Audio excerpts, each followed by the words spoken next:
Bonjour, bonsoir à vous, là vous êtes, chers abonnés de Congo et tout.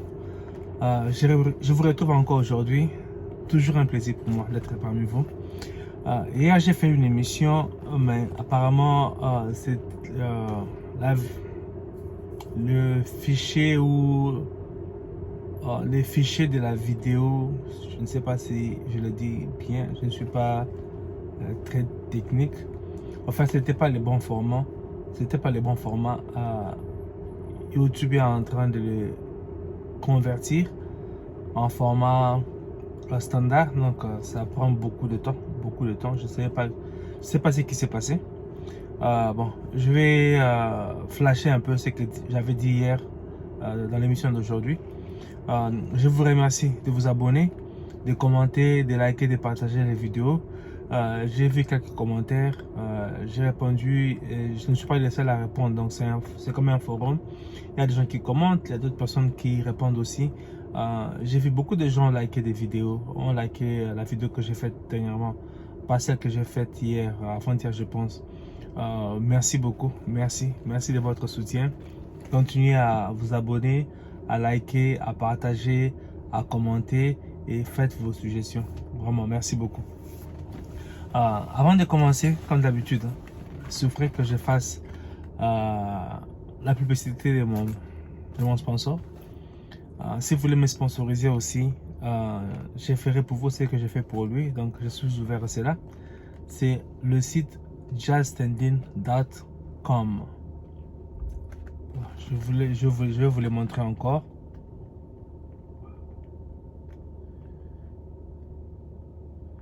justendin.com.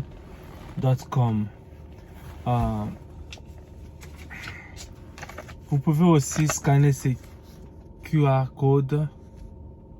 Ça va vous amener droit dans le site. Il y a beaucoup de choses qu'ils vendent. Alors aujourd'hui, je vais vous présenter cette caisse de téléphone iPhone. Bon, ça c'est pour iPhone 12, mais il y en a aussi pour iPhone 14, iPhone 13, ainsi de suite. Ça c'est pour iPhone 12. Voilà, c'est transparent, anti-choc. Et puis, ça c'est 4 $ seulement. 4 $ 37 cents ici aux États-Unis. 4 $ 37 cents. Voilà, vous avez ça.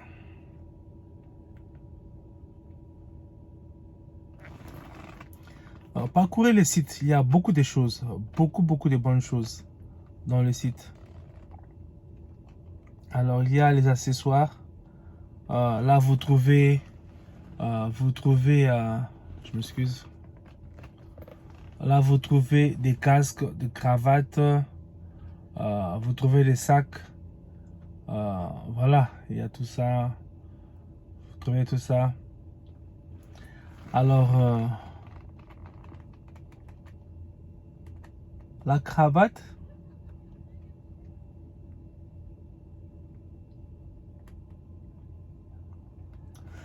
Cette cravate ne coûte que 10 $. 10 $ 48 cents. Ici aux États-Unis. 10 $ 48 cents. En fait, dans le site, si vous allez en bas de la page d'accueil, vous avez la possibilité de choisir la langue. Je pense qu'il y a le français, il y a l'anglais et puis il y a l'espagnol. Et puis ça vous permet aussi de voir les prix dans la devise du pays dans lequel vous vivez. Donc bon, pour certains pays, par exemple, je pense que si vous êtes en Europe, peut-être que vous allez payer la douane. Renseignez-vous avant de commander. Mais bon, il y a des produits qui sont peut-être pas délivrés dans d'autres pays à cause de beaucoup de régulations. Mais visitez le site, vous allez voir vous-même ce qui vous plaît. Alors, vous avez des cravates, des nœuds papillons.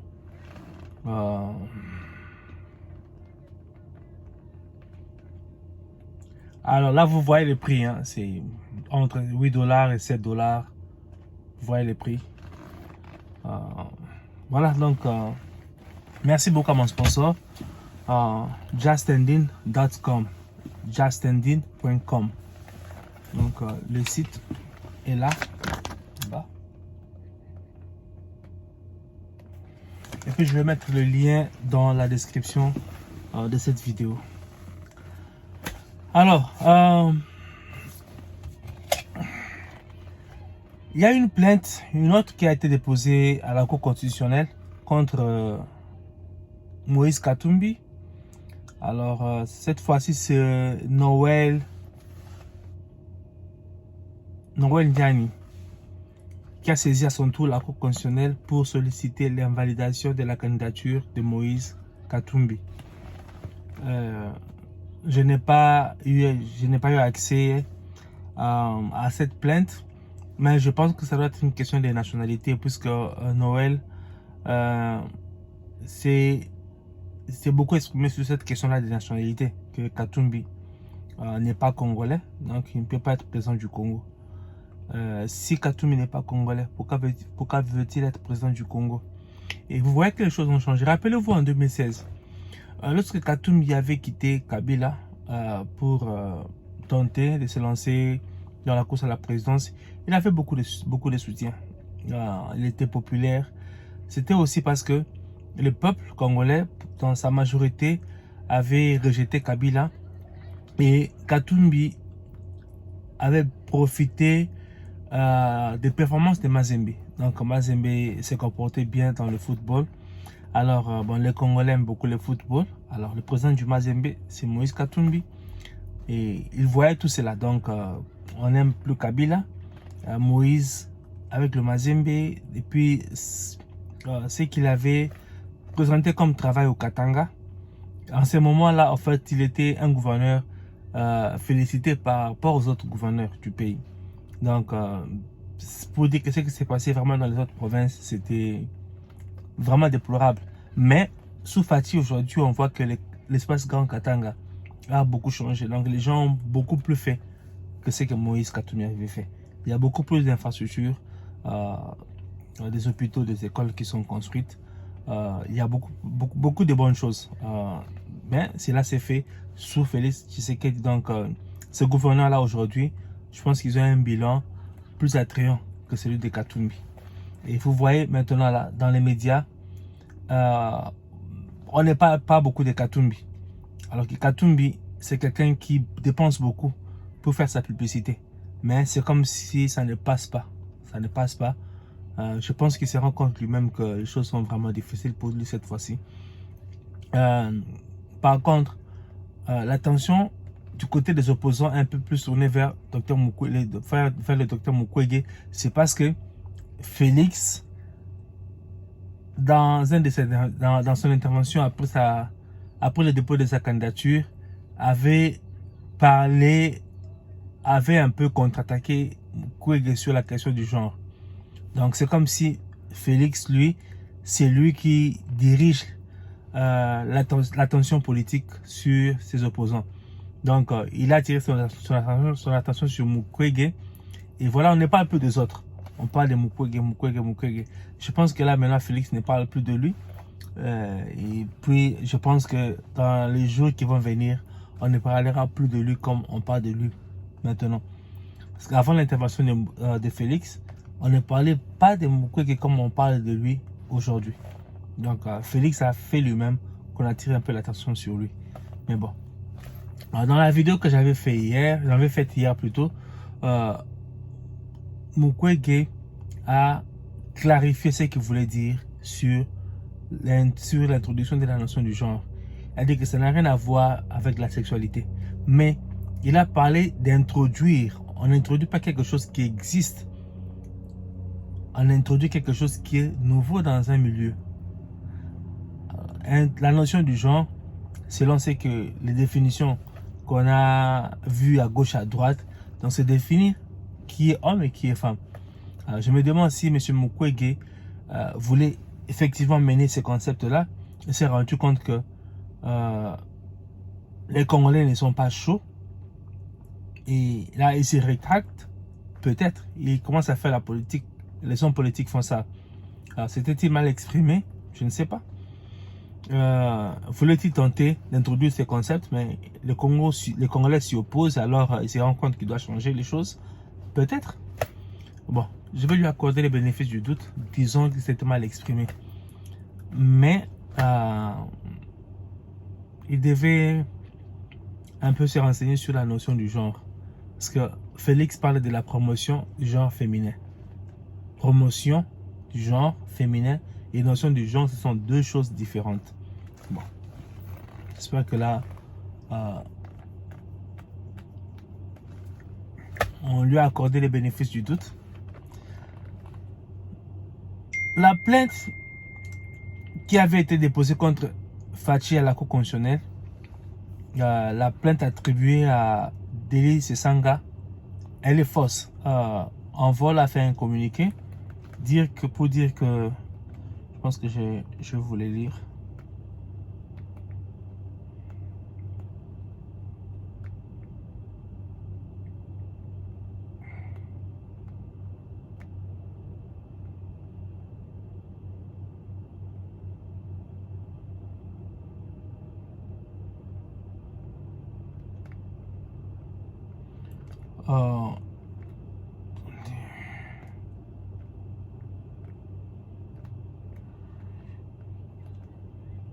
Je m'excuse, hein. J'essaie de retrouver. Bon, en fait, Sesanga a dit qu'il n'est ni de près ni de loin associé à cette plainte-là, que c'est un fake.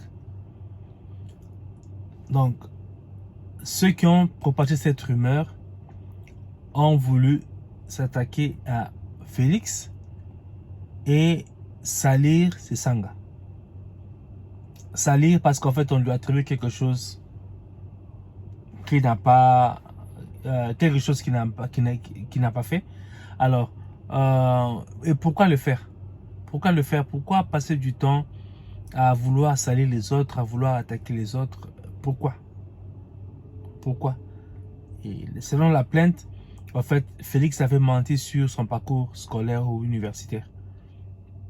Et comme je le disais, la CENI n'avait pas publié les dossiers de Félix. Elle n'avait publié les dossiers d'aucun candidat. Cette information-là venait d'où? C'est mieux de demander à Félix son parcours. Comme ça, on va comparer on va vérifier, on va comparer ce qu'il dit et les références qu'il donne. Au lieu de commencer à passer du temps à parler des choses peut-être qui ne figurent pas sur le dossier dans le dossier de Félix. Je vois encore des vidéos qui commencent à circuler aujourd'hui sur le parcours scolaire de Félix ou parcours professionnel, je ne sais pas moi.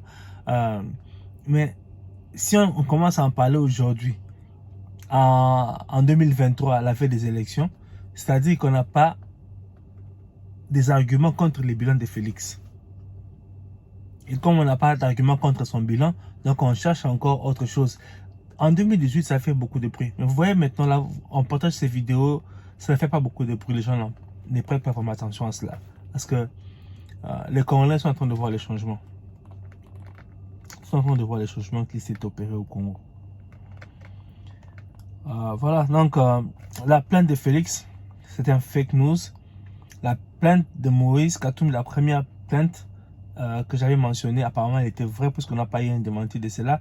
Et il y a une deuxième plainte qui s'est ajoutée encore contre Moïse Katumbi pour qu'il soit pour que sa candidature soit rejetée par la Cour constitutionnelle. Il a vraiment un morceau dur, hein, Moïse Katumbi. Alors, la guerre à l'Est. Les FARDC sont entrés en action. L'avion militaire congolais a décollé, je pense que c'était hier. Il a bombardé et il y a eu beaucoup de dégâts du côté du M23.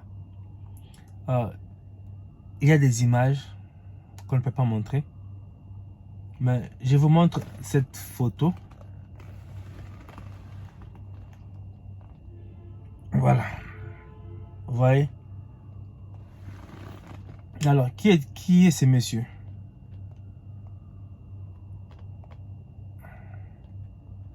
Alors, il s'agit du major Kaitare Rotemura, qui commandait l'unité spéciale rwandaise RDF à Rwanda. Il vient d'être Il a perdu la vie. Il a perdu la vie. Ils ont été attaqués par les forces d'autodéfense. Non, ce sont les Wazalendo. Et qu'est-ce qui s'est passé? C'est qu'en fait, ils étaient en réunion, je pense, à Kibumba. Et puis voilà, ils ont été attaqués. Il a perdu la vie.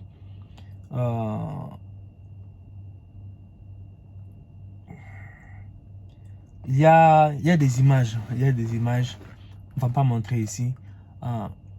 De beaucoup des Rwandais qui sont tombés au Congo. Et là, vous voyez même, regardez sa tenue. Vous voyez ces drapeaux-là. Donc, des armes qui ont été saisies.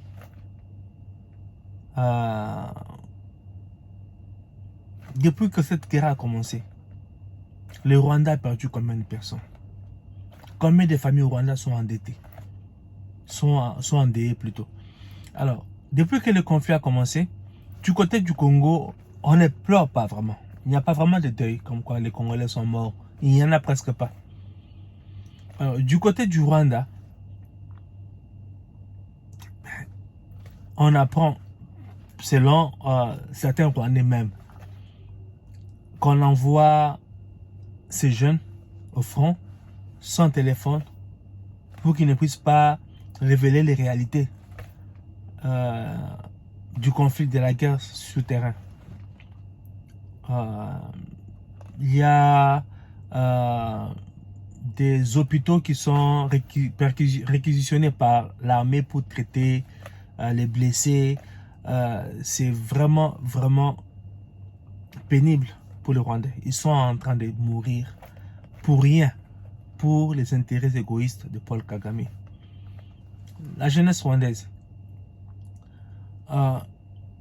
si vous voulez continuer à vous laisser emporter par les ambitions d'une génération qui ne sera plus d'ici 10 ans, d'ici 20 ans, c'est vous qui allez souffrir pendant beaucoup de temps.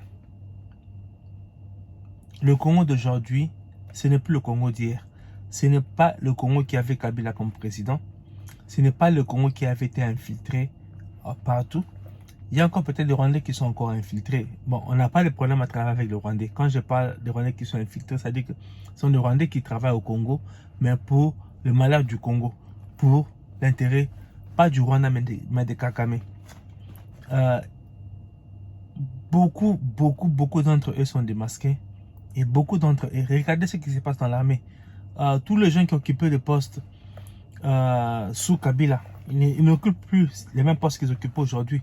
Félix a remanié l'armée, il a réformé l'armée.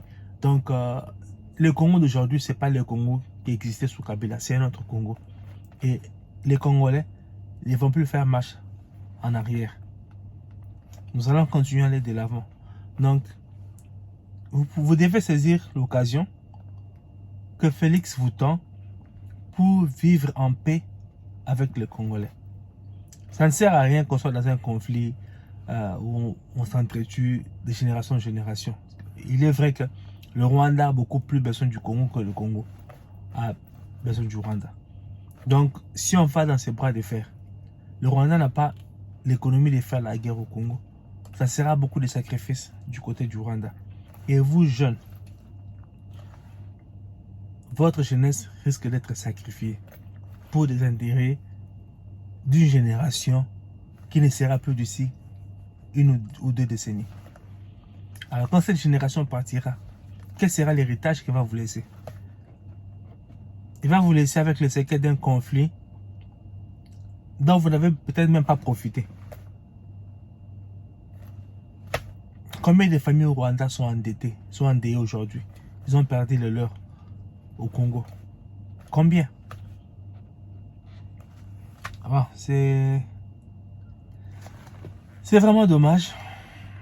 C'est dommage. Alors, il y a ces messieurs. Oui.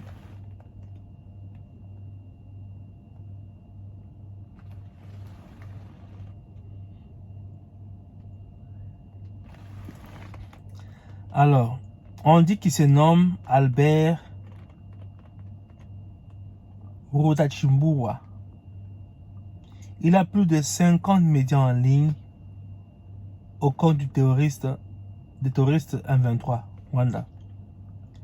Il mène sa vie au Rwanda, Bunagana, Rutshuru, Tongo, Kiwanja pour récolter des informations. Donc c'est lui en fait, il a beaucoup de médias et il fait une propagande contre le Congo et contre le Rwanda. Et vous allez remarquer que lorsque les M23 part du terrain, les social médias sont muets. Il n'y a pas de liens, il n'y a pas de vidéos.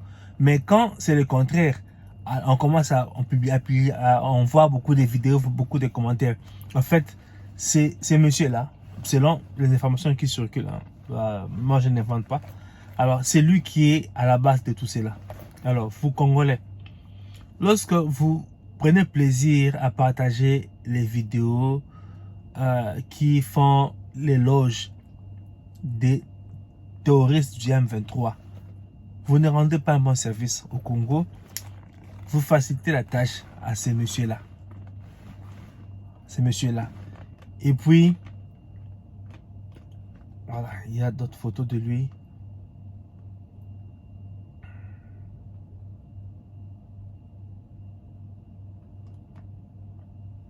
Voilà, vous le voyez là, ouais, vous le voyez. Ça, c'est encore lui.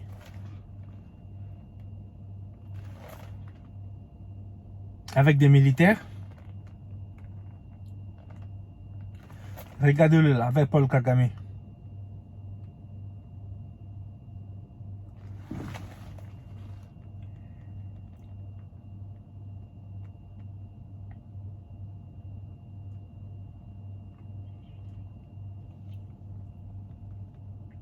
Faisons l'éloge du Congo, de nos forces armées.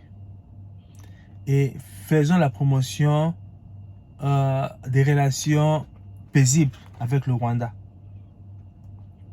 Parlons des Rwandais, des Rwandaises qui aiment le Congo. Parlons des Rwandais, des Rwandaises qui veulent des bonnes relations avec le Congo. Ne parlons pas de ceux qui servent l'intérêt égoïste de Kagame. L'intérêt égoïste de Kagame, ce ne sont pas des intérêts qui profitent même aux Rwandais. Non. Alors, ne parlez pas du M23. Parlez de FARDC. Si vous voulez parler du Rwanda, parlez du Rwanda dans des termes qui favorisent de bonnes relations avec le Congo. Parlez des Rwandaises, des Rwandais qui aiment le Congo. Parlez des projets du Rwanda qui sont aussi bons pour le Congo. Donc, il y a l'affrontement sur le terrain parce que Kagame a envie des ressources du Congo. Ce n'est pas ce que nous voulons et ce n'est pas ce que beaucoup de Rwandais veulent. Et pour finir, aujourd'hui,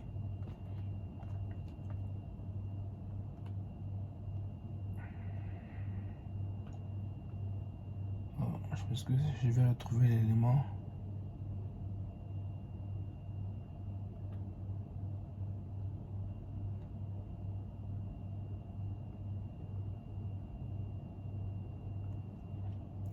Tous deux directeurs à la banque.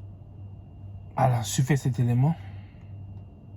Centrale du Congo au moment des tous deux directeurs à la Banque centrale du Congo au moment des faits et Antoine Kiala Ndombele, directeur à la Robank au moment des faits. Saisi par le magistrat instructeur en ma qualité de premier président de la Cour des comptes, compte tenu de la gravité des faits et de la nécessité que les personnes mises en cause puissent se tenir à la disposition de la Cour des comptes jusqu'à la clôture du dossier, j'ai décidé d'actionner l'article 39 de la loi organique de la Cour des comptes en prenant les mesures ci-après. 1. Le directeur général de la DGM est requis d'interdire aux personnes concernées toute sortie du territoire national jusqu'à nouvel ordre. 2. Les banques commerciales, quant à elles, sont requises de bloquer les comptes des personnes concernées jusqu'à nouvel ordre. L'instruction ouverte dans ces dossiers suit son cours. Voilà, donc il y a Deogracia Mutombo, Albert Yuma, Jacques Kamenga et deux autres directeurs de la Banque centrale du Congo, un cadre de la Robank qui sont frappés par cette mesure. En fait, je pense qu'il y a, si ma mémoire est bonne, environ 15 millions de dollars américains qui ont disparu de la Banque centrale. Eux sont soupçonnés. Alors, leurs avoirs sont gelés dans les banques commerciales et puis ils ne peuvent pas quitter le pays pour être à la disposition de la Cour de compte. C'est bien qu'on commence à lutter contre les détournements de fonds au Congo. Donc, c'est vraiment la preuve que la lutte contre la corruption qu'a lancé Félix Tshisekedi est en train de marcher. Et c'est la raison pour laquelle notre budget est en train d'augmenter. Voilà, donc, bon travail. Félicitations à la Cour de compte. Et voilà.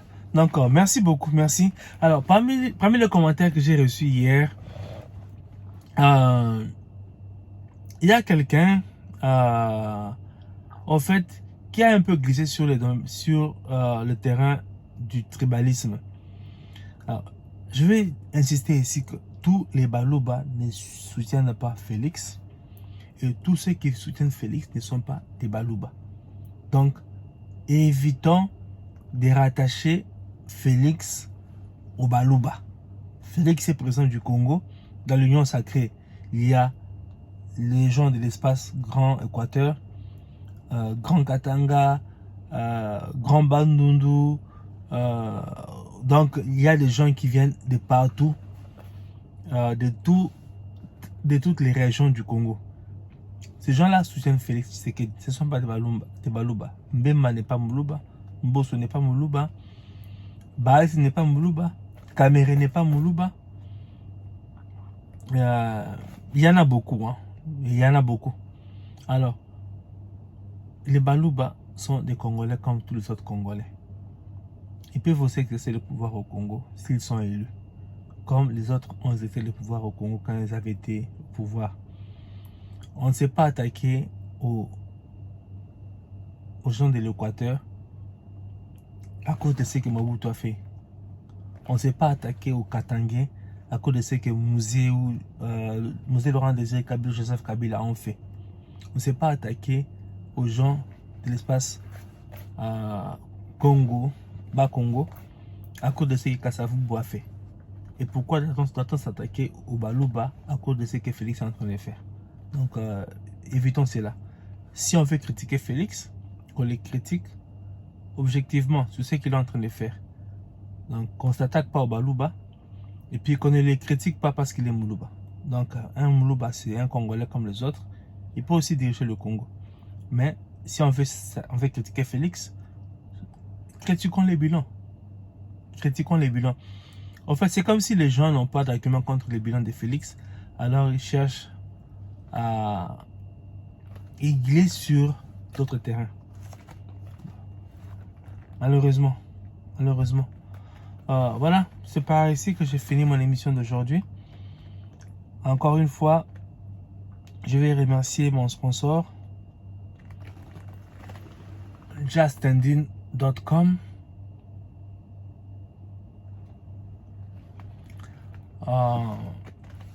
Et puis, je vous remercie de m'avoir suivi. Merci pour votre soutien, merci pour vos commentaires. Abonnez-vous, partagez et likez. Merci beaucoup. À la prochaine.